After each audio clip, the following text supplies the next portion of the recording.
welcome to Everyone Has a Story podcast. Have you ever heard that term, losing your grip on life, losing your grip on reality, spiraling out of control? What does that mean? I've heard so many different variations of really spiraling, and sometimes it can be really earth-shattering sad that someone has really gone through this kind of self-destruction and just staying on that path and not looking for any type of help. So that leads me to my story. It comes from back in 2010. My wife and I were going through a difficult time. She had just been diagnosed with cancer. She was going through chemo, and we were living with closer to her family in Rapid City, South Dakota. Her sister is a nurse. Her husband is a doctor. So we felt that was going to be the best way to help my wife and I really get through this long battle that she had to go through. And so Kurt, her husband, my wife's sister's husband, was a rock climber. So he would take me out on weekends and he'd show me how to rock climb, and we'd go maybe 30, 40 feet. And then he said, Roger, I'm going to go climb Devil's Tower one more time. Do you want to join me? And I'm thinking, okay, I'm getting pretty good at the 30 or 40 feet. What's 867 feet, right? So we book our time. We're going to take a guide. Our guide's going to take us up to the top. I've never done anything probably more than 40, 50 feet. 867 sounded great. But when I got there and I'm looking up, I'm going, holy God, this is a long way up there. I've never done this kind of stuff before, this kind of climbing. And typically when you're rock climbing, you put your fingers on a rock and you grasp, and then you let your legs and your toes with whatever rock they're on lift you up. Well, this kind of rock climbing, you had to stick your arm, your wrist, your elbow, your knees, your foot in a crack. And that had to, that's how you held yourself up and how you maneuvered around. And geez, by the first 5 or 6 feet, my hands are already bleeding, my elbows bleeding, my knees are bleeding. It was rough. And I kept looking up going, oh my God, that's a long ways up there. And I've always just done one pitch where whatever length of your rope, that's how far you climb up, and then you come back down. We had to do like 7 or 8 pitches. So Miguel, our guide, he knew I was a little bit apprehensive, but he was a good sport. So we're up about maybe 100 feet. He's got me, he's belaying me, and he looks at me and he says, Roger, let go of everything. I go, what? He goes, just let go of everything, just hang loose. I just want you to know how secure you are. So sure enough, I let go. I drop maybe 3 or 4 feet, and then he catches me. And I have to tell you, that's a shock to the system to be free falling and all of a sudden be caught, right? So I get myself composed. My heart's now about ready to pound out of my chest. I get back going again, and now we're up about 300 or 400 feet. We're about halfway up, and he's just whistling and having a good time. He knows that I'm getting tired. My mental capacity is getting really kind of worn out. And he says, Roger, I want you to let go, but this time I want you to turn around. I go, what? He goes, Roger, you look like you need a break. Just let go and turn around. I've got you. I've got you. So I turned around, and let me tell you where Devil's Tower is. It's in southeastern Wyoming, and you have nothing in your way. You just open land. I turned around and realized, oh my freaking God, I can see forever up here. It was really life-changing. All of a sudden now I've found this renewed energy because he made me let go. He made me kind of spiral. I spiraled in a good way. I'm looking around, I'm seeing everything, and I'm thinking, oh my God, I can't wait now to get to the top, not because I'm getting tired and I'm scared to death, but I want to see really the 360 view from on top of Devil's Tower. So sure enough, I'm now whistling, maybe not out loud whistling, but I'm whistling to myself because I'm now newly rejuvenated. I am ready to go. And by the time we get to the top, I'm so into climbing now that I forgot that our goal was to get to the top. I'm having a good time. And about that time, Miguel and my brother-in-law, Kurt, go, we're here. I go, oh my God, we are here. I didn't even realize that we're at the top of Devil's Tower. So now I'm up there like a little kid It's probably no bigger than a football field up on top, but there was everything, and you could see for miles. I mean, you could see South Dakota, you could see Montana, you could see obviously pretty much all of Wyoming, but it was just a cool view up there. And so we're going to talk about today that losing your grip and spiraling out of control. And we're going to talk about it to hopefully get you in a way of life, a pattern, on a new path. You're not going to have Miguel, you're going to have Roshmi, but we'll introduce her in a second. But we're going to help you get to the top up there to where you thought spiraling out of control and losing grip was scary and difficult.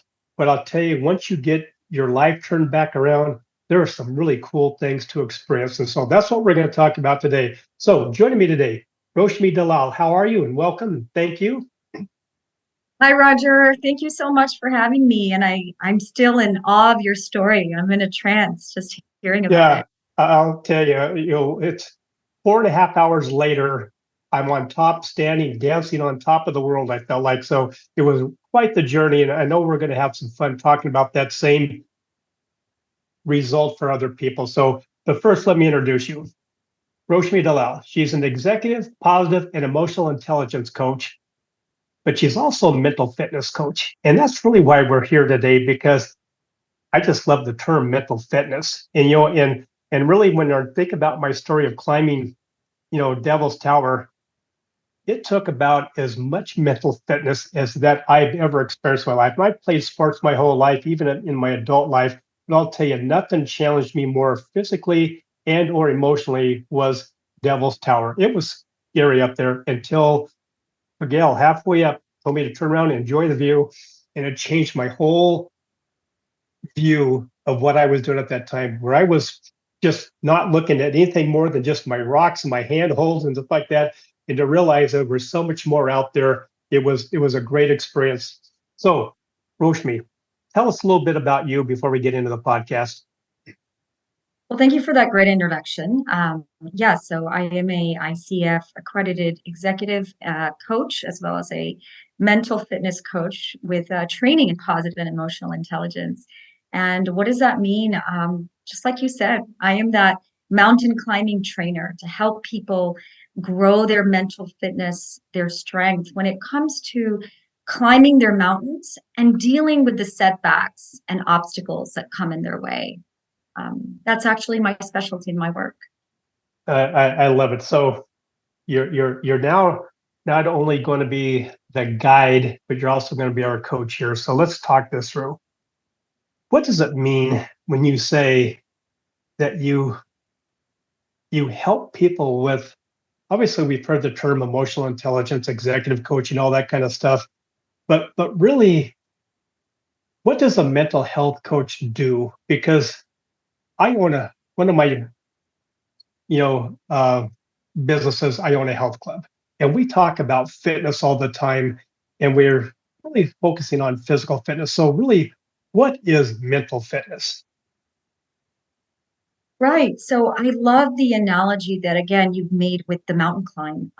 And so often we work on our physical fitness, as you know, because you own these health clubs, to look after our physical health, to grow our physical strength, our resilience, because we want to go stronger in our health, especially as we get older.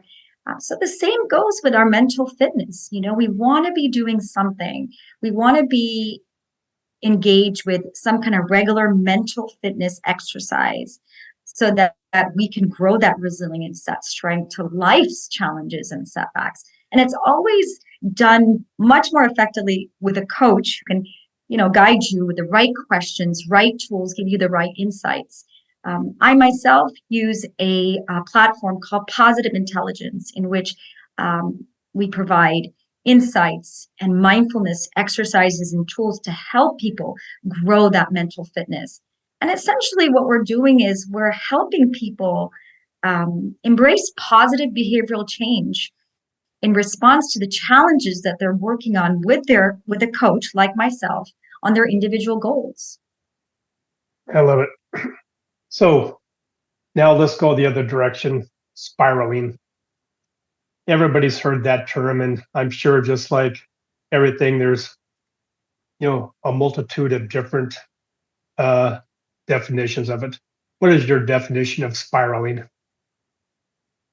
Well, again, I go back to your example of, your climb. And at some point during the climb, when you've reached those harder setbacks and obstacles, you're starting to feel stress. You're starting to feel negative emotions and have that self-doubt that comes with uncertainty. And really, that's what spiraling all is all about when it comes to negative emotions. Another example I like to use is keeping your hand on a hot stove. So, how long do you want to keep your hand on a hot stove before your brain tells you to take it off? When we're faced with a setback, a challenge, oftentimes our first response is stress, whether it's a project going wrong or having a difficult conversation. Well, I guess the question is, how long do you want to let that stress spiral into other negative emotions, such as anger, frustration, blame, shame, regret, before, really stepping back and figuring out what you need to do? Because in most instances, Roger, that negative spiraling will never get you to your best solutions, as you probably saw on the way to your climb that day. Yes. So thank you for that. So now, today's world, you know, there's a lot of unhappiness. There's a lot of self-destruction going on. So why is that recognition of spiraling? Why does it really matter more today than, let's say, years past? Well, I think uncertainty's always been there, but now more than ever, we have uncertainty around geopolitical measures. We have uncertainty around climate change. We have uncertainty just with natural disasters. We ourselves faced the flood, the Hurricane Harvey flood, lost our homes that came out of nowhere. And of course, the big one, the pandemic that just, took us all by surprise. And, we were faced with limitations and challenges of a different type of magnitude that we're used to. So just being able to address this level of uncertainty is so important. And that's why having a regular and consistent mental fitness practice and program that you're engaged with will kind of help you build the ammunition, again, resilience and strength to be able to handle those kinds of challenges. Another thing I would add, Roger, is also the new generation, the younger generation, Z, as many would say. You know, they have sort of the blessings of um, being under the parenting of protective parenting, oftentimes, as we say. But again, they face challenges like just some of the ones I named, and to really help this younger generation embrace more challenges, I think is very beneficial in terms of helping them with a mental fitness coach and a mental fitness program that they can engage them so they're ready for their futures. Yeah. And right now, I'd always like to think that everybody's future is bright, but there is so much uncertainty, like you're talking about, that sometimes that puts that dimmer switch on how bright that future might be. Now, not everybody just jumps into the career path of a mental fitness coach and stuff. So, was there a moment in your time that you said, "Oh my God, this is what I have to do. This is why I need to do it"? Well, in terms of a tipping point, I would say there were many tipping points. It's actually interesting because I started off my career as a CPA, and I'm still a CPA. And shortly after I started, I worked for a company called Arthur Anderson, if you recall. And Mhm. within 5 years of my career, this company, 80-year-old company, was brought down. So the first of many setbacks was in my career as a CPA, kind of trying to navigate through this colossal corporate challenge that we were all in the middle of. But shortly after, I faced other personal challenges. Both my parents became sick, relatively close to each other, with diseases such as early onset of Alzheimer's as well as cancer.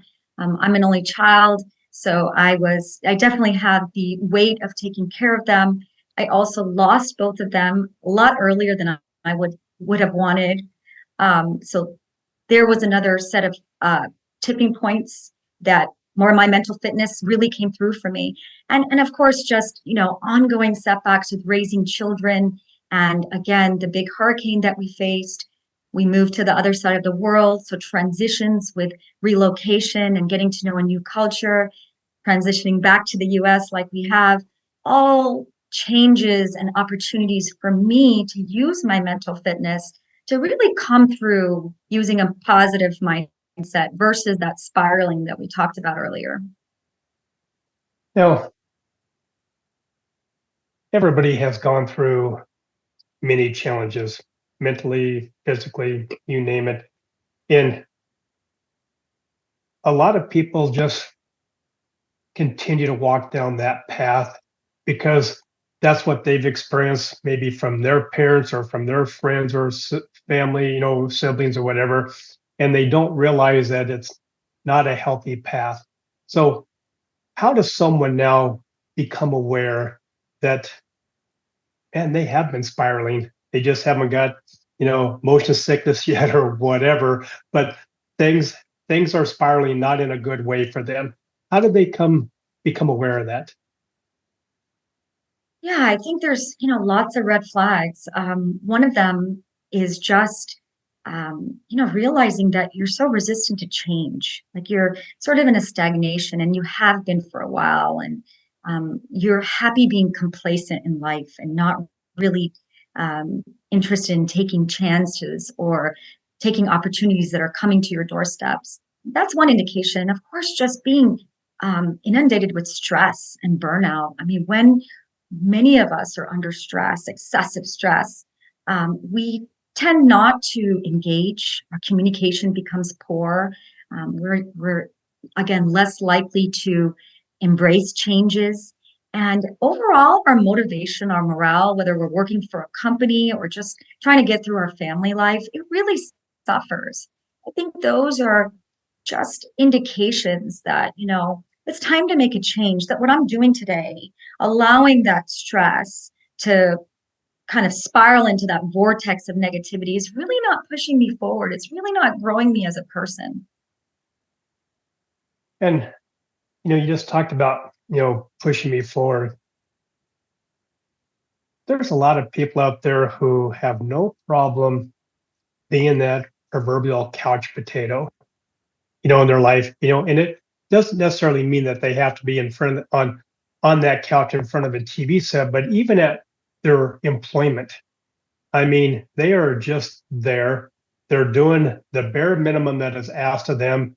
They are happy as pig and poop, getting their paycheck every week and living from paycheck to paycheck to paycheck and not really dreaming.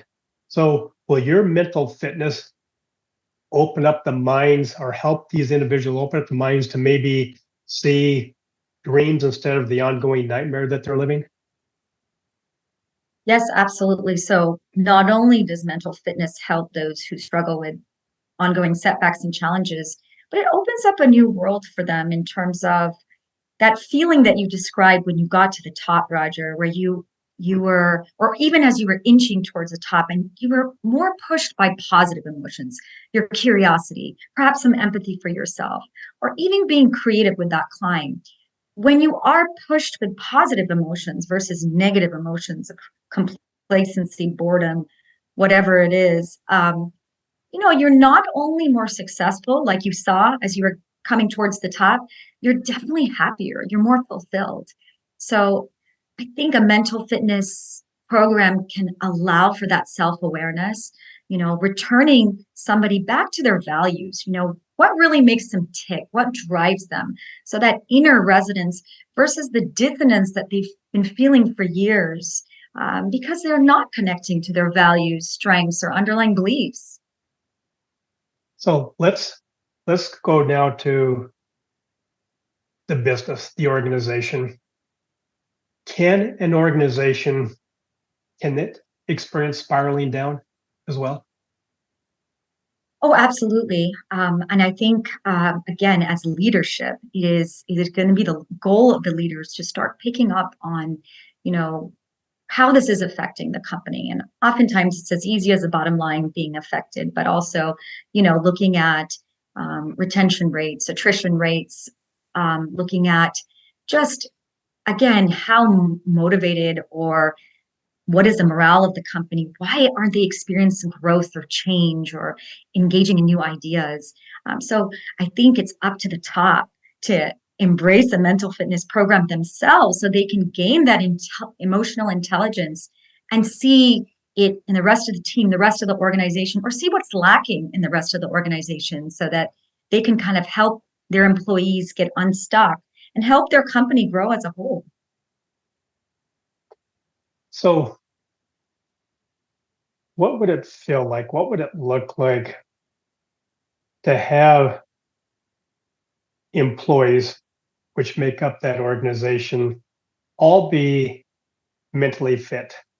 A couple of days ago, the the annual February event, other than Valentine's Day, is the Super Bowl. You know, the the greatest spectacular one day event worldwide every year. And both teams are hopefully at the very, very top of their game. Obviously, they made it through the whole season. They're now made it through the playoffs, and now they're in that final game, the Super Bowl. Can a company, an organization made up of people, can they feel that same sense of energy and pride and you know and you know that feeling of team, the feeling of us back in the workplace? Great question, Roger. So, I think it's a work in progress. I think they can grow that energy, that team spirit, that collaboration through a solid mental fitness program. And none of us are black belts at this. It's an ongoing journey for each of us. But to see a team or a company engage in something together is so powerful because of the self-awareness, first of all, of each individual as they realize what their own saboteurs are. In this work, there's a lot of saboteur awareness, meaning how do we self-sabotage ourselves through our own negative emotions, thoughts, and behaviors. Feeling that awareness or discovering that awareness is so key. And then being able to talk to each other about it openly, showing that vulnerability with our other team members or employees and building that trust and understanding that these saboteurs are nothing to hold personally against each other, but they're more like our own personal struggles that we're trying to work through. I think once we normalize it and once we understand each other individually, then it's so much easier to work well together. One of the biggest saboteurs that we work on is the judge, our inner critic, as well as our outer critic. And as you know, the inner critic can be responsible for just beating us down, making us think that we're never enough. At the same time, judging other people for their setbacks or their negative qualities, and what is the result but just negative emotions and toxic relationships and mistrust and poor communication. So the awareness is so important. On top of that, giving them tools to be more present, to overcome the negativity, prevent individually the employees from spiraling, and instead look towards what is the big picture perspective? What are we wanting to do as a whole for the growth and well-being of this company is so powerful. So let's go to Miguel and my brother-in-law, Kurt. Miguel probably has had plenty of people that he's guided to the top who were nervous, scared, maybe doubting themselves. And I don't know if it was the ideal time, but he knew the time early enough in our climb to have me let go and realize that I'm not going to fall more than 2 or 3, 4 feet because he's got my back. I'm on belay with him, and he's got me under control. But then, as we got to the top, and I was, sucking wind, I was mentally kicking myself, doubting myself, and then he said, "Turn around," and he didn't tell me why. He just said, "Do it." Now I'm looking at that beautiful, you know, landscape in front of me and thinking, "Oh my God, this is really cool up here. What a great view." And it just naturally energized me. You know, why can't, why don't managers, leaders of individuals, employees, their team, why don't they really take the time to know when someone might be questioning themselves and give them that experience of safety, that safe environment, that fun environment. But then as you get closer to the end result, to take a time, take a moment to pause, turn around, get a different view, and just enjoy everything that you've accomplished so far or that the team has accomplished. Why are managers and leaders not doing that as much as they should, like Miguel did? Well, first of all, I do want to meet Miguel myself one day because he is incredible, wise beyond his years, and how he took you up there. And yes, I think the key was, trying to keep you from getting in your head because of all these fear-based assumptions that you were experiencing at that time, and to kind of bring you back to your vision, which was this beautiful landscape that you wanted to see and be a part of as you were trying to get towards the top. And I think really the reason is many managers and leaders don't do this is because they're so bogged down by results. They're so bogged down by the bottom line and that, kind of no pain, no gain mentality, which is, been around in the West for so long and only now coming to find how much does that really serve us? They keep pushing themselves and therefore pushing their employees with stress and fear and anxiety to do well, only to see, resulting burnout and overwhelm and ultimately complacency. So I think that it's very important to foster a coaching culture from the top and, give the proper training, the emotional intelligence, positive intelligence training necessary for these leaders so that they can give the type of coaching that Miguel had given to you to help their employees rise to the top. So, you kind of briefly talked about really what some of these managers could do to become that Miguel in their life, professional lives. So I want you to put your coaching hat on now and walk us through how an individual or a team can create the positive habits in their life, start walking down that positive path as opposed to staying on that path to really just a longer version of a journey to hell, in my view. Yeah, so the framework that I mentioned earlier through positive intelligence really focuses on three mental muscles in growing your mental fitness. The first of the mental muscles is our saboteur interceptor. So what does that mean? I briefly talked about saboteurs earlier. These are basically the voices in our head that hold us back. I love to use the Star Wars analogy. This is sort of inner Jedi training, mind training, this mental fitness concept. So these are the Darth Vaders that kind of literally lie on the left side of the brain. This is all research, evidence-based work. And they constantly whisper these fear-based assumptions to us and hold us back. So I talked about the judge being one of them, our inner critic, our inner judge that beats us down when we make mistakes or, tells us we're going to fail at something in the future. But again, that judge shows up to criticize others, reminding us that they're not good enough, smart enough, wise enough. But it also sabotages us when we're in certain circumstances. So the judge also judges specific circumstances we're in, such as when we were in COVID, that, I'm not going to be happy until this is over. A very typical lie of these saboteurs. But along with these other saboteurs, and there's a wonderful assessment that's given to discover the 9 other saboteurs that work with the judge, are things like, are saboteurs like the controller saboteur that has to be in control. Otherwise, we feel something we're gonna fail. Our project's gonna fail, or whatever we're working on is gonna fail. Then there's the avoider saboteur that constantly makes us avoid unpleasant tasks or difficult conversations. all the while telling us that you're going to be okay if you avoid those things, but you know it's growing stress and anxiety over the long term because these are things you have to do. Or the victim saboteur that's constantly telling you, why me? Why am I in these situations all the time? And creating this self-pity and getting us stuck in that self-pity. So the first step is really becoming aware of your own saboteurs and the strength of those saboteurs, because everybody works and is wired differently, and learning to catch them in action. So learning their thoughts, learning the negative emotions they create, learning the behavior that follows, learning the impact that they have on us and others around us, I think is so important.